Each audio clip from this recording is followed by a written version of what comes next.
বিসমিল্লাহির রহমানির রহিম। আসসালামু আলাইকুম। গোলমুলু ফ্যামিলি কিচেন চ্যানেলে সবাইকে আরও একবার স্বাগতম। আশা করি যে যেখানে আছেন আলহামদুলিল্লাহ আল্লাহ পাকের অশেষ রহমতে সবাই ভালো আছেন। আজকে আমি তৈরি করে দেখাবো খুব সিম্পলভাবে Chinese chicken noodles recipe. Chinese chicken noodles recipe তৈরি করার জন্য আমি এখানে 400 গ্রামের মতো বোনলেস চিকেন নিয়ে নিয়েছি, হাড় ছাড়া মুরগির মাংস। আমি কেটে ধুয়ে খুব পরিষ্কার করে নিয়েছি। আমি এভাবে লম্বা লম্বা করে কেটে নিয়েছি। আপনারা আপনাদের পছন্দ মতো সাইজ অনুযায়ী শেপ দিয়ে কেটে নিতে পারেন। সবাইকে একটা অনুরোধ করব, প্লিজ একটি লাইক দিয়ে ভিডিওটি শুরু থেকে শেষ পর্যন্ত দেখবেন। আমার চ্যানেলের কোনো একটি ভিডিও যদি আপনাদের কাছে ভালো লেগে থাকে প্লিজ চ্যানেলটিকে সাবস্ক্রাইব করার অনুরোধ রইল। আমি এখানে হাড় ছাড়া মুরগির মাংস 400 গ্রাম নিয়ে এইভাবে কেটে নিয়েছি। এখন আমি দিয়ে দেব 1 টেবিল চামচ রসুন বাটা, 1 টেবিল চামচের একটু বেশি আদা বাটা। আদা বাটা সবসময় একটু বেশি দেই আমরা মাংসে, এটা আমরা সবাই জানি। লাল মরিচের গুঁড়ি দিয়ে দেব 1 টেবিল চামচ উঁচু করে। ভাজা জিরের গুঁড়ি দিয়ে দেব আমি 1 টেবিল চামচ পরিমাণ। গরম মশলার গুঁড়ি দেব 1/2 টেবিল চামচ পরিমাণ।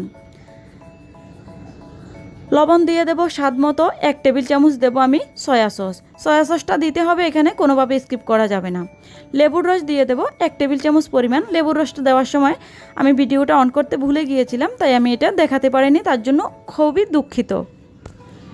সবগুলো উপকরণ দেওয়া হয়ে গেলে আমি খুব ভালোভাবে হাত দিয়ে এগুলোকে মেখে নেব। মেখে আমি 5 মিনিটের জন্য ম্যারিনেট করে রেখে দেব। 5 মিনিট পর আমি রান্না করব ম্যাগি নুডলস। আপনারা চাইলে যে কোনো ব্র্যান্ডের নুডলস এখানে নিতে পারেন। আমি এখানে কোনো স্পন্সর করছি না, তাই আমি এখানে জাস্ট যেটা রান্না করবে সেটা আপনাদের সঙ্গে শেয়ার করতেছি। আমি আবারও বলছি, আপনারা চাইলে যে কোনো ব্র্যান্ডের নুডলস এখানে ব্যবহার করতে পারেন। আমি চুলায় একটা প্যান বসিয়ে দিয়ে পর্যাপ্ত পরিমাণে রান্নার তেল দিয়ে দিয়েছি। আপনারা আপনাদের পছন্দ মতো তেল দিয়ে দেবেন। তেলটা গরম হয়ে গেলে আমি এখানে আগে থেকে মেখিয়ে রাখা চিকেনগুলো দিয়ে দেব। চিকেনগুলো দিয়ে দেওয়ার পর আমি খুব ভালোভাবে নেড়ে চেড়ে এপাট ওপাট ভেজে নেব। এটা যেহেতু আগে থেকে ম্যারিনেশন করা ছিল, তাও আবার হাড় ছাড়া মুরগির মাংস, এটা সিদ্ধ হতে কিন্তু খুব বেশি একটা সময় লাগবে না। আশা করি 5 থেকে 6 মিনিটের মধ্যে এটা খুব ভালোভাবে সিদ্ধ হয়ে যাবে। খুব ভালোভাবে নেড়ে চেড়ে যখন 5-6 মিনিটের মধ্যে চিকেনটা সিদ্ধ হয়ে যাবে, তখন আমি চিকেনগুলোকে একটা সাইড করে নেব। আমি জাস্ট তুলে নেব না, আমি মাঝখান থেকে কিছুটা জায়গা, কিছুটা অংশ আমি খালি করে নিয়ে এখানে আমি পেঁয়াজ কুচি দিয়ে দেব 1/2 কাপের একটু কম। আপনারা আপনাদের পছন্দ মতো দিতে পারেন। আমি কাঁচামরিচ কুচি দিয়ে দেব 5 থেকে 6টি। ঝাল পছন্দ মতো, ঝালটাও আপনারা আপনাদের পছন্দ মতো কম বেশি করে দিয়ে নিতে পারেন। পেঁয়াজ আর কাঁচামরিচটা হালকা একটু ভেজে নিয়ে আমি এখানে 3 প্যাকেট ম্যাগি নুডলস ভেঙে দিয়ে দিয়েছি। মশলাগুলো আমি এখন দেব না, আমি পরে আস্তে আস্তে দেব। দিয়ে আমি খুব ভালোভাবে নেড়েচেড়ে মিশিয়ে নেব। 1 মিনিটের মতো খুব ভালোভাবে নেড়েচেড়ে মিশিয়ে নেওয়ার পর আমি এখানে বড় সাইজের একটা টমেটো কিউব করে কুচি করে কেটে নিয়েছি। খুব বেশি বড় সাইজের ছিল টমেটোটা, আপনারা ছোট হলে 2টা দিতে পারেন, মাঝারি হলেও 2টা দিতে পারেন। আমি নেড়েচেড়ে খুব ভালোভাবে নুডলসের সঙ্গে টমেটোগুলো মিশিয়ে দিয়ে তারপর ঢাকনা দিয়ে ঢেকে আমি রেখে দেব নুডলসটা সিদ্ধ হওয়া পর্যন্ত। চাইলে আপনারা এখানে 5 থেকে 6 টেবিল চামচ পানি ব্যবহার করতে পারেন।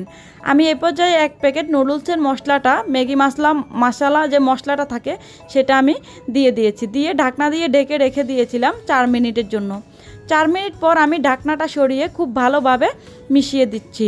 আপনারা চাইলে, আমি আবারও বলছি, এখানে 3 থেকে 4 টেবিল চামচ পরিমাণ পানি ব্যবহার করতে পারেন যদি আপনাদের কাছে মনে হয় নুডলসটা সিদ্ধ হয়নি। এই নুডলসটা সিদ্ধ হতে যেহেতু বেশিক্ষণ সময় লাগে না, তাই আমি এখানে কোনো পানি ব্যবহার করিনি। ঢাকনাটা সরিয়ে আমি আবারও খুব ভালোভাবে 1 মিনিটের মতো ঢাকনা ছাড়া নেড়ে চেড়ে আবারও 1 প্যাকেট মশলা আমি মিশিয়ে দিয়েছি। দিয়ে আমি এই পর্যায়ে দিয়ে দিচ্ছি বেশ কিছুটা ধনিয়া পাতা কুচিটা আপনারা আপনাদের পছন্দ মতো দিতে পারেন। আপনারা যারা খেতে পছন্দ করেন না তারা চাইলে না দিলেও চলবে। ধনিয়া পাতা কুচিটা দেওয়ার পর আমি আবারও খুব ভালোভাবে নেড়েচেড়ে মিশিয়ে দিয়ে ঢাকনা দিয়ে কিছুক্ষণের জন্য ঢেকে রেখেছিলাম। নুডলসটা কিন্তু পারফেক্টভাবে সিদ্ধ হয়ে গিয়েছে। আমি কিন্তু কোনো পানি ব্যবহার করিনি এখানে। চিকেনটা সিদ্ধ হতেও বেশিক্ষণ সময় লাগে না। ধনিয়া পাতা কুচি দেওয়ার পর ভালোভাবে মিশিয়ে নিয়ে ঢাকনা দিয়ে ঢেকে রেখেছিলাম 1 মিনিটের মতো। তারপর আমি আবারও নেড়েচেড়ে এটাকে চুলা বন্ধ করে দিয়ে পরিবেশন করে নিচ্ছি। আমি সবগুলো নুডলস একটা বাটিতে পরিবেশন করে নিয়েছি। পরিবেশনের আগে আমি 2টো ডিম আমি সিদ্ধ করে নিয়েছিলাম। আমি মাঝখান থেকে কেটে ডিমটাকে সিদ্ধ করে ছিলে কেটে নিয়ে পরিবেশন করে নিয়েছি। নুডলসটা কিন্তু খুব বেশি ঝরঝরা হয়েছে আর খেতে অসম্ভব মজা হয়েছিল। এটা আপনারা বাসায় ট্রাই না করলে বুঝতেই পারবেন না। আপনারা দেখে নিশ্চয়ই বুঝতে পারতেছেন একটু ঝাল ঝাল স্পাইসি হবে এই নুডলসটা, খেতে কিন্তু দুর্দান্ত স্বাদের হয়। বাসায় একবার অবশ্যই ট্রাই করে দেখতে পারেন। রেসিপিটি কেমন লেগেছে প্লিজ আমাকে কমেন্ট বক্সে কমেন্ট করতে ভুলবেন না। খুব ঝটপট তৈরি হয়ে গেল হেলদি চাইনিজ চিকেন নুডলস। ভালো থাকবেন, সুস্থ থাকবেন। আল্লাহ হাফেজ, আসসালামু আলাইকুম।